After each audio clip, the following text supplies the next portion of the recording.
男人被人用枪指着脑袋，他却淡定地按动手腕上的秒表。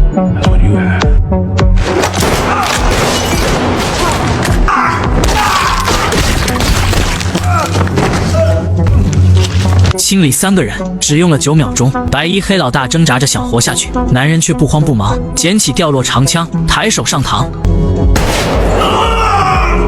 男人就这样不紧不慢地跟着，时不时还敲击地面催促一下，他就是要让这些曾经不可一世的坏人品尝一下绝望的滋味。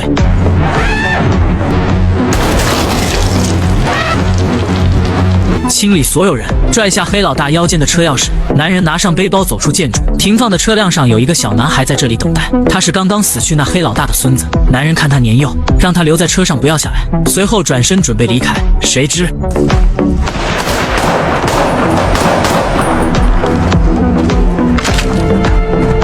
男人摸向后背，满脸不可思议。也许现在他才知道坏人是不分年龄的。腰部中枪伤及内脏，男人努力让自己保持清醒，硬是支撑着驾车坐轮渡过河，来到了山下的小镇。但是他却无法把自己送往医院，幸好路过的好心人救下了他。此时的男人已经奄奄一息，他被送到了医院。经过医生的全力施救，男人最终活了下来。经过3天的休养，医生越发觉得这个叫做杰克的男人充满神秘。这是一个平和的小镇，所有人似乎过得都很开心，但是杰克敏锐的洞察力却发现了不寻常的事情。一群摩托党在收取保护费，他们的老大此时正在威胁海鲜店的店主。杰克能够清晰地听到店主的惨叫声，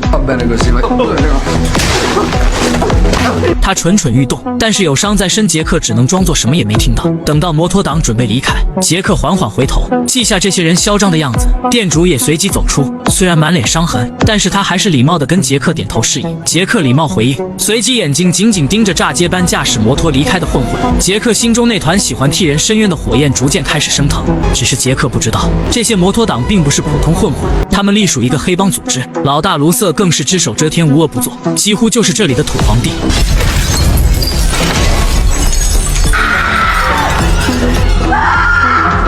现在卢瑟准备把这里的人全部赶走，他要占据整个小岛，把这里打造成一个旅游胜地。可那些一直在这里生存的原住民就成了他们的绊脚石，那名被威胁的店主就是其中之一。一段时间之后，杰克基本伤愈，告别医生后，他准备离开，刚提包走到广场，突然发现所有人都向一处跑去，竟是有建筑燃起熊熊大火，正是那名店主赖以生存的小店。店主震惊得无以复加，拿起水桶想去救火，但也只是杯水车薪，只能看着自己辛苦半辈子的成果被付之一炬。杰克在一旁静静地看着，一回头发现正是那些摩托党，所有人都知道是他们所为，却无能为力。杰克放弃了离开的想法，他来到教堂，并不是祷告，而是忏悔，忏悔等下要去做的事情。捕快这边通过监控很快发现了线索，视频清晰拍下放火的人员以及驾驶的车辆。捕快赶快打电话查询关于这辆车的讯息，谁知就是因为这个电话，让黑帮盯上了他。准备接孩子放学的捕快突然接到一通电话，声称他的女儿已被提前接走。捕快瞬间意识到不对，等他慌张地回到家，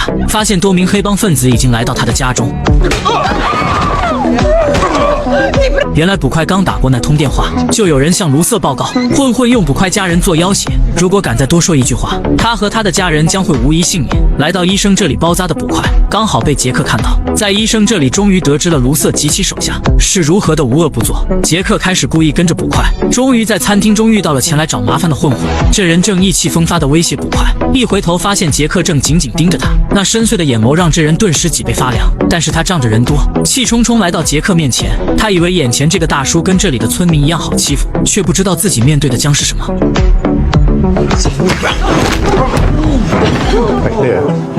混混的4根手指被杰克控制，稍微用力就会4指齐断。在杰克的授意下，这人命令手下全部撤出，随后又交出自己的配枪。下一秒，杰克直接请他离开。作为卢瑟的弟弟，何时受过如此窝囊？随即召集小弟，准备找杰克算账。岂不知，这一切都在杰克的计划之中。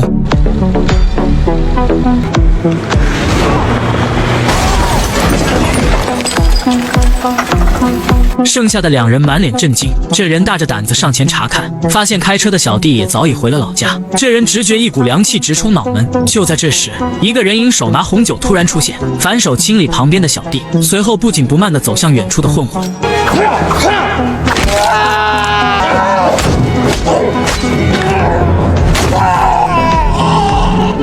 来来人正是杰克，就如同清理3只小鸡。杰克淡定转身，头也不回地消失在黑暗中。天亮后，捕快们赶到现场，看着倒地的几人，他们心中没有任何难过，甚至有些窃喜，因为这些人都是无恶不作、横行乡里的恶霸。但是这件事却远没有结束，因为被清理的小混混，其中一人是当地最大黑帮老大卢瑟的亲弟弟，他岂会善罢甘休？合作伙伴得知此事，快速赶来，希望劝解卢瑟不要冲动。现在他们的生意要紧，如果现在复仇会引起国际刑警的注意。但是伙伴很明显小看了卢瑟的凶残和霸道。紧接着小弟上前，直接切断这人的整个手掌，随后更是贴心的送他上车，尽快前往医院。另一边，杰克也开始部署，他通过加密号码直接联系到中情局总部，将刚开始清理的那个贩毒组织的坐标告诉了对方，随后迅速挂掉了电话。女孩根据坐标很快锁定杰克所说位置，随即派出小队迅速前往。看到这里的场景，所有人震惊到无以复加。在这里不仅搜出众多白面，并且缴获几百公斤的票子，更让人不可思议的是，经过调查，这个建筑中被清理了近20人，居然都是同一人所为。队长凯特根据线索找到了给出线索的杰克，其实也是杰克故意让他找到自己。他这样做就是希望利用凯特的职权清理卢瑟的整个犯罪组织，因为他已经查出卢瑟利用这个小岛进行白面交易，获取巨额利益以支持恐怖分子。根据杰克提供的线索，凯特随即派遣特战小队包围卢瑟一处隐蔽建筑。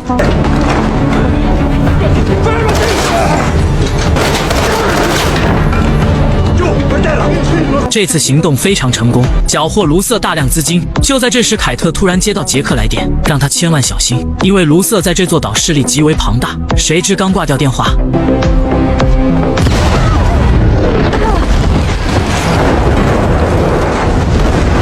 炸弹威力极大，周围出现多人伤亡，凯特也身受重伤，被紧急送往医院治疗。他没有想到卢瑟竟然如此胆大包天，但是事情还远没有结束。怒火中烧的卢瑟带领众多手下抓到那名正义的捕快，把他丢在小镇广场中间，随后大声喊话小镇的居民，交出杀害卢瑟弟弟的那人会收到高额奖励，如果有人胆敢有所隐瞒，现在就清理捕快一家，接下来就会是所有镇民。此时所有人都聚集到广场，但是却没人知道那人是谁。捕快的耳朵被打掉，卢瑟再次上前，眼看就要将其清理。黑暗中，一声强劲有力的声音突然传来，是杰克。他手持双枪从暗处走出，为了解救这些无辜的镇民，他愿意主动放下武器。清理弟弟的凶手就在眼前，卢瑟快速上前，举起手中配枪，手指慢慢扣动扳机。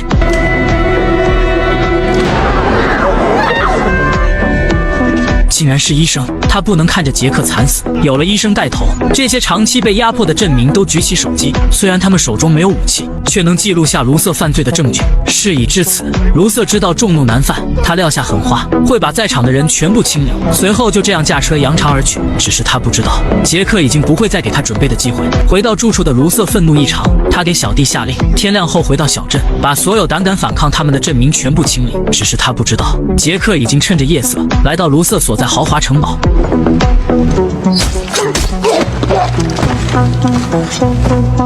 来人不动声色悄悄潜入，右翼看守还不知道怎么回事就被轻松放倒。里面3人正在斗地主，灯光突然熄灭，这人随即起身，拿出配枪上前查看，走到窗前一番查看，并未发现可疑人员。谁知他刚回头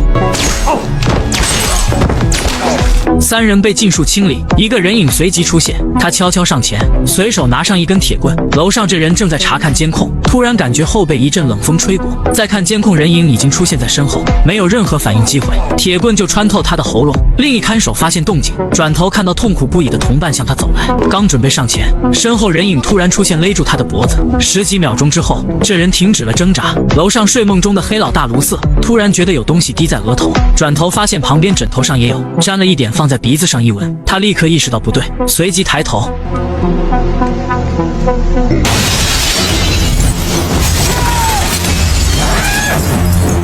被吊着的人正是他的小弟。卢瑟立刻肝胆俱裂，转身拿出长枪，不停呼喊手下的名字。此时哪怕脚掌被玻璃刺穿，那疼痛也比不上刺骨的凉意席卷全身。卢瑟持枪戒备，缓缓来到楼下，才发现他忠实的小弟已经全部被送回老家。看着地上的尸体，如山一般巨大的压力让他几乎失去理智。就在这时，